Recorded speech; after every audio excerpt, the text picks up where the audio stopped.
Hey, what's going on, Corey? Not much. What is going on, Mr. Justin Pena? It's Mr. Jay Houston. been a fun day. Oh, excellent. Yeah. Glad to hear. Why was it a fun day?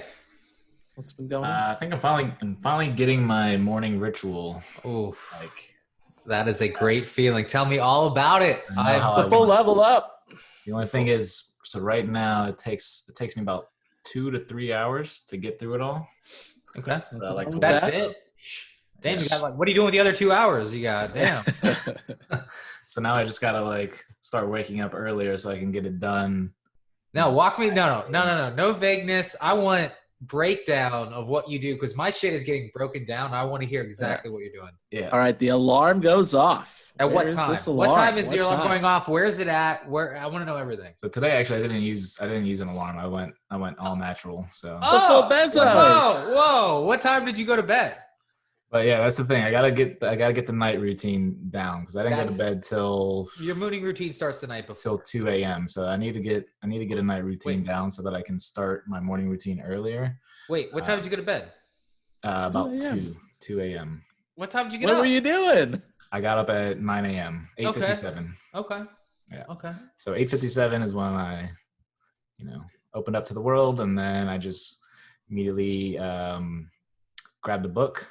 So I started reading for about 30 minutes to kind of wake my brain up. I was What book? procrastinating the run right away, so I didn't want to. What book did you grab and how'd you choose it? I was reading it as I was going to sleep, so it was right next to me, and it was Triggers. Oh, Triggers. good Excellent. choice. Good one. Good choice. Yeah. And did you read while you were still in bed? Yeah, read while I was still in bed. Wow, that's tough. It was That's tough. actually, never mind. Now that I remember, I went and brushed my teeth first, washed my face. That's good.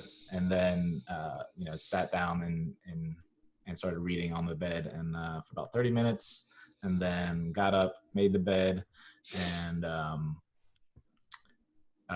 what did I do? Then meditated for about 20 minutes.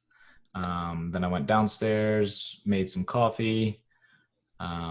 As the coffee was brewing, I put on my my shoes and went for a 1 mile run.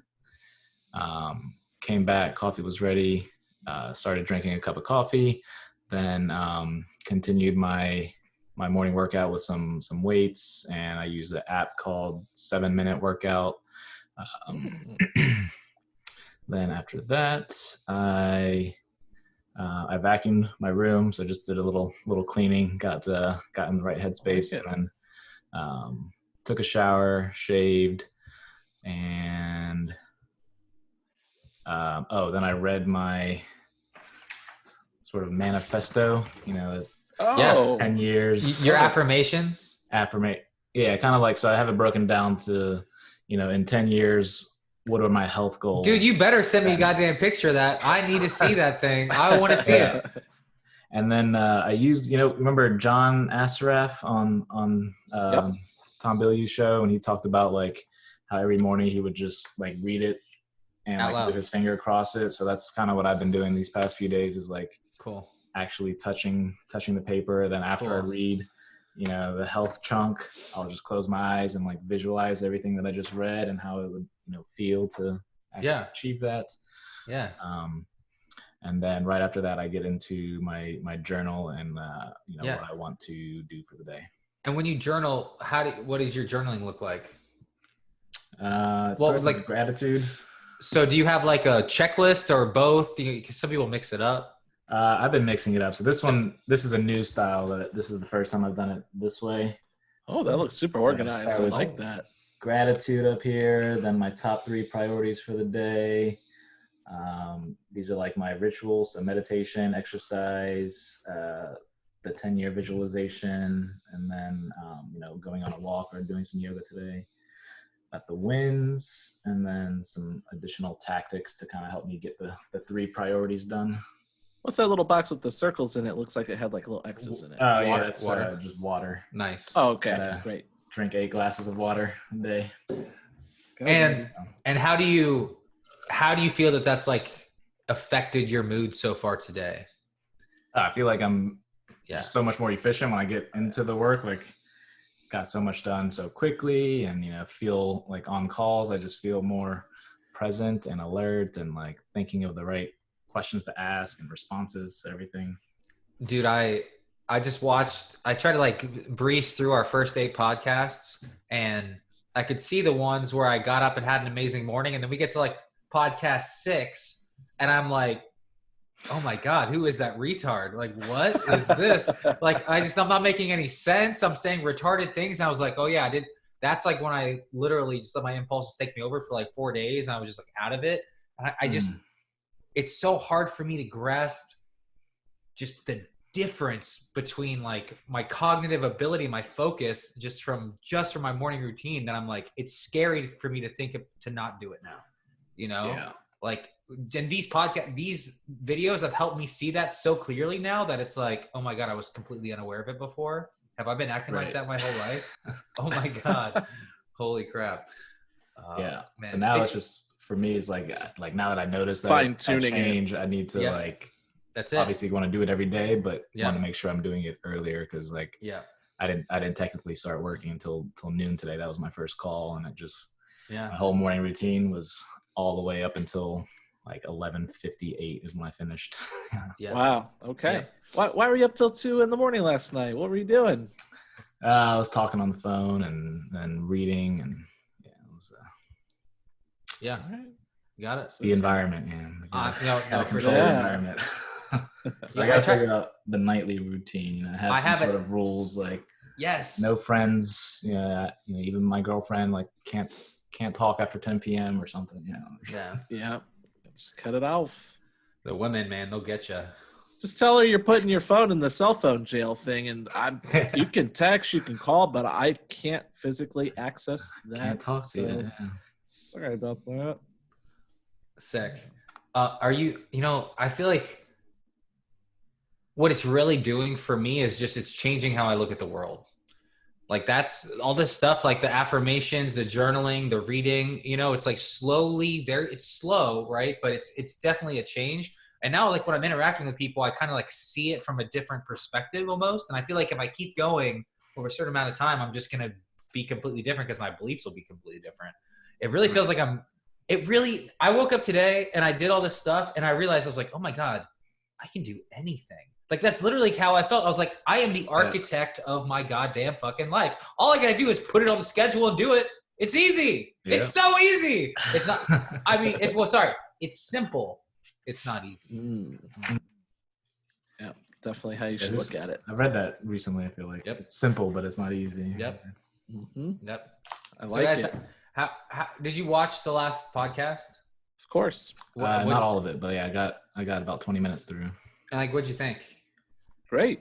That was good. I think we crushed it. You were hosting away. I didn't mean to do that. I apologize. Perfectly fine. I was just trying to like make sure there wasn't any dead air. I was just like trying to like be like engaging. Your timing was impeccable. I think that's how it should be. Is like, when you have a question, just spit it out immediately. Because we don't want that dead air. Yeah, no, for sure. And I think that our goal for this podcast should be nothing more than to make each one better than the previous one. Because that's what I see. Like, when I see the podcast go, it's like slowly getting better. So the only thing that I don't want is us to think that, oh, we found it. Let's just keep doing what we're doing. No. Yeah, None of that. Keep tweaking. How can we go? And how can we get better? Let's, I'm really trying to break down the biggest problem that we're going to have with this podcast is finding people to interview, right? Start with people right? Yeah. Mm-hmm. Should we interview Ron? It's going to be difficult to, like, Ron's got to be like the 100th podcast. Like, you got to keep that, like, the carrot on the stick. Because people are going to start asking if we get that popularity, who the hell is Ron? What is going on here? I agree. I think that's like our 100th episode. 1,000. Or 1,000th episode or something, Way down the line. Because, if we give it away too soon, then it's takes all the fun out of it. Yeah. But eventually. But what about Dr. Babu? Yeah, we could try to reach out to him. I could ask Brandon Marshall. Like Brandon Marshall, like NFL Brandon Marshall. Yeah, I've spoken to him a couple times. He might do it. That's true. We bonded. We both went to UCF. Graduated at the same time. Yeah. What's like the topics we would talk to him about? Just his life, like. Hey Brandon, do you think we live in a simulation? Just like that'd be so awesome, dude.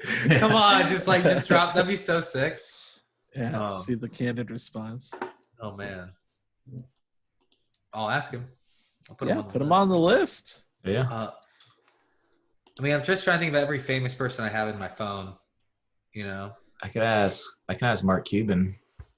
Oh, I've met. My God, I've seen him do 100%. You should, just like 100%. First, we need to ask everybody. It's gonna be easier to get people we know.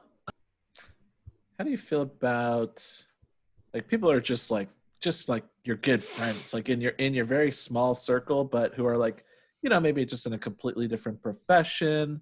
You know, I'm super down for that. Yeah. As long as we get to ask them, what are your thoughts on us living in a simulation? Well, that's like always like, okay. You know, we could develop like a 5 question or 10 question that's like we're just consistent there, and then we kind of let it go organically beyond that. What are some questions that you'd like to have in those 5 questions that you guys would personally want to ask like everybody? Definitely the simulation thing, like, yeah, you know, and then like what's a good way of asking that question? Do you ask like what's the percentage chance you think we're in it, or like do you think? That's a good start. No? The percentage chance, yeah. That's a great question. The simulation. What percentage chance do you think they were in a simulation? What was the question that Elon responded with, you know, what's outside of the simulation? If we create artificial general intelligence, what's the one question that you would ask? Okay. What's the first question? Well, that's a great one. We'll definitely. That's a great one. Yeah. If that touches simulation, touches AI, maybe something about like consciousness. Yeah, consciousness. What do you think consciousness is, or what? That's like a really tough and deep one. Do you meditate? About like future predictions, like what do you think the world's gonna look like in 10 years, or you know? Yeah, I think 10-year chunks are super valid.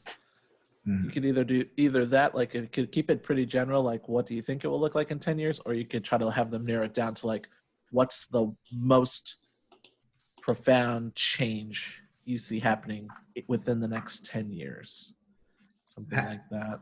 Okay, I gotta share this. Have you guys ever watched this video?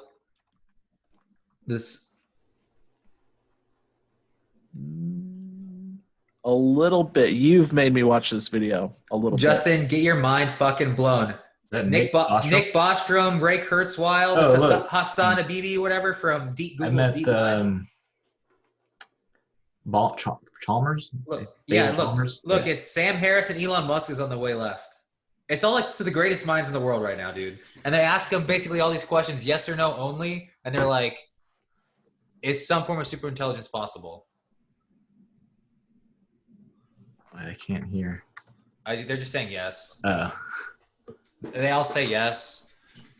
I wish they had this set up a little more professionally, where they all had lapel mics and. Yeah, I'll send you this link, Justin. You should watch. It's an hour long, but worth the watch. But then they ask questions like, "Well, how long until AI is here?" Like they're like, "What's the percentage chance it'll be here like within like 30 years?" And they're like, 100%, 100%, 80%. You know, it's like, oh shit. Mm-hmm. These are the guys working on AI. You know what I mean? Yeah, they're all in this like 2050 zone, plus or minus like 5-10 years.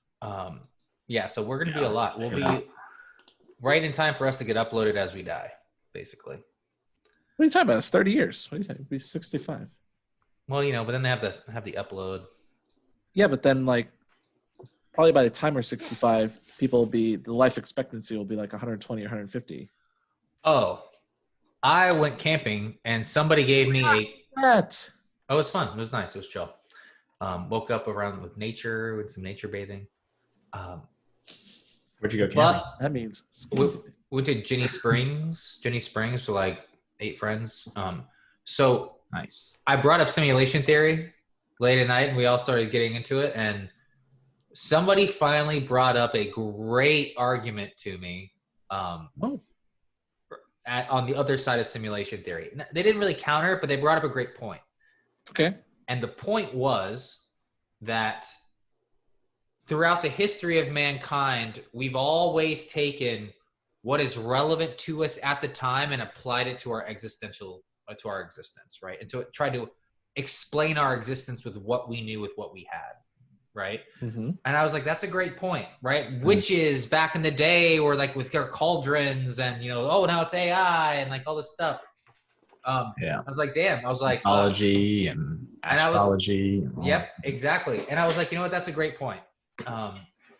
The only reason why it's so exciting is because there's a very highly likely chance that we'll have an answer within our lifetimes, right? Because if we do create AGI, then we're going to know. It's going to be like an alien landed on the planet, and we're going to be able to fucking get some information, right?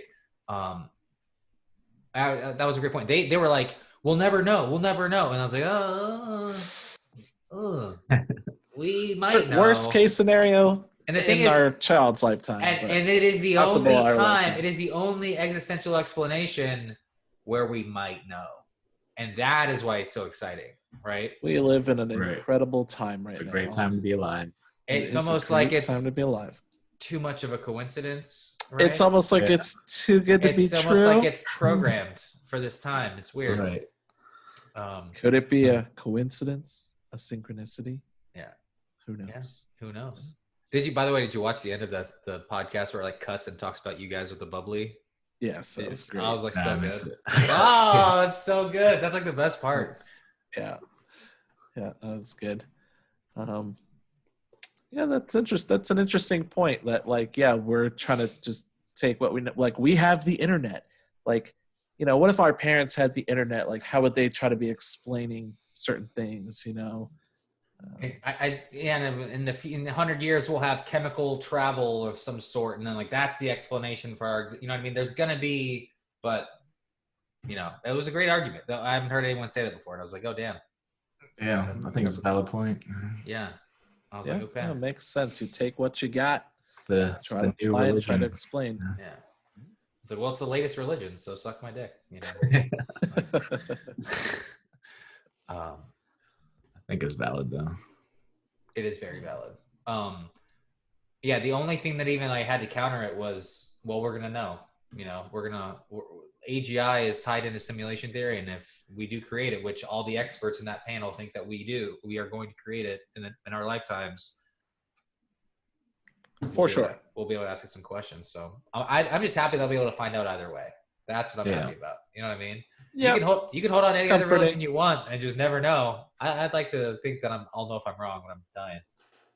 Yep. I remember when simulation theory was like fresh and new, and it was just sort of this fun idea. Fringe idea. Now it's like, oh wait. It's cool to think about that. Oh, yeah. I was like, Matrix, wow. Hold on. Yeah.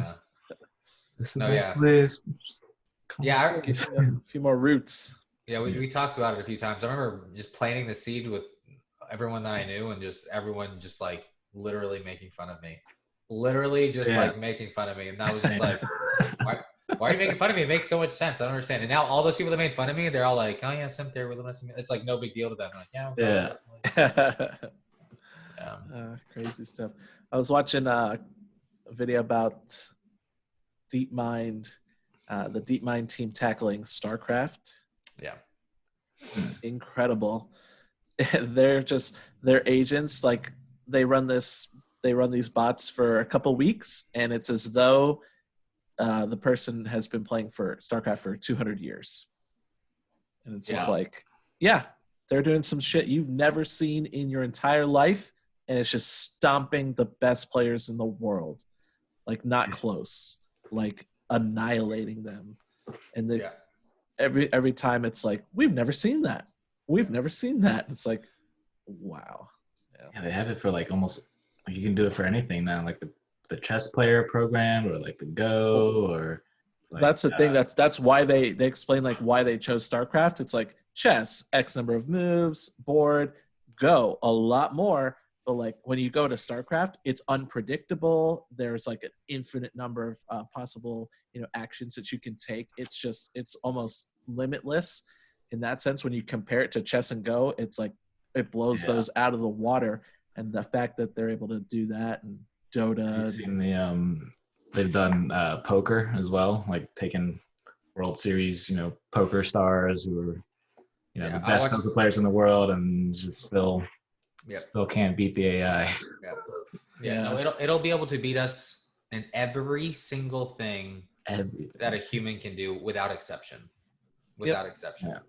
And by orders of magnitude, the likes of which we've never seen. Demolish. I really got into this when Elon tweeted a bunch of years ago about Nick Bostrom's book Superintelligence. And if you really want to dive into what's possible with that and like why it's so scary, you should read the book. It's like it's like essentially what really started the movement, in my opinion.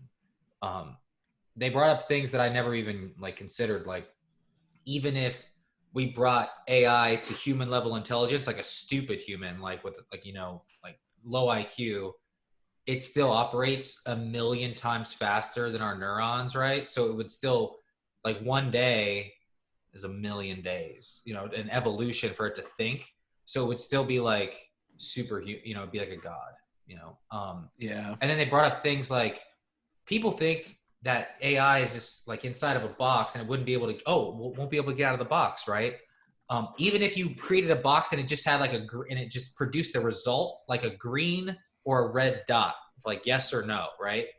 It would still be able to influence the world around it, not just by affecting the psychology of the human beings, but by manipulating like the magnetic energy inside to manipulate like radio waves to like affect things like down. I was like, oh my, I didn't even think about shit like that before until I read this book. And I was like, holy shit. Because it's really about how we're supposed to create AI, the paths, the dangers, and that we're supposed to like navigate.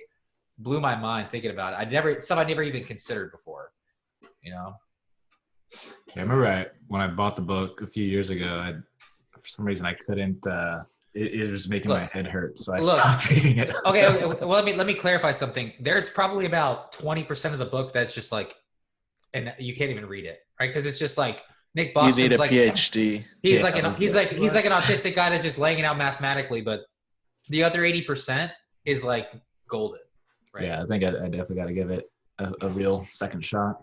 Yeah, I just honestly like when he started dropping like differential whatever like Stark I don't know calculus. Whatever no, not even it's not even calculus, it's something far beyond that. You just have to skip over those pages and then you're like this is for the AI to read. This isn't for humans. This is for when the AI becomes aware and reads this book, it will know what I'm talking about. By the way, did you see what Elon tweeted today? He said, I'm going to go back to work and I'm on the line, but if anybody gets arrested, please make sure it's only me. Yeah. Are you following this, Justin? No.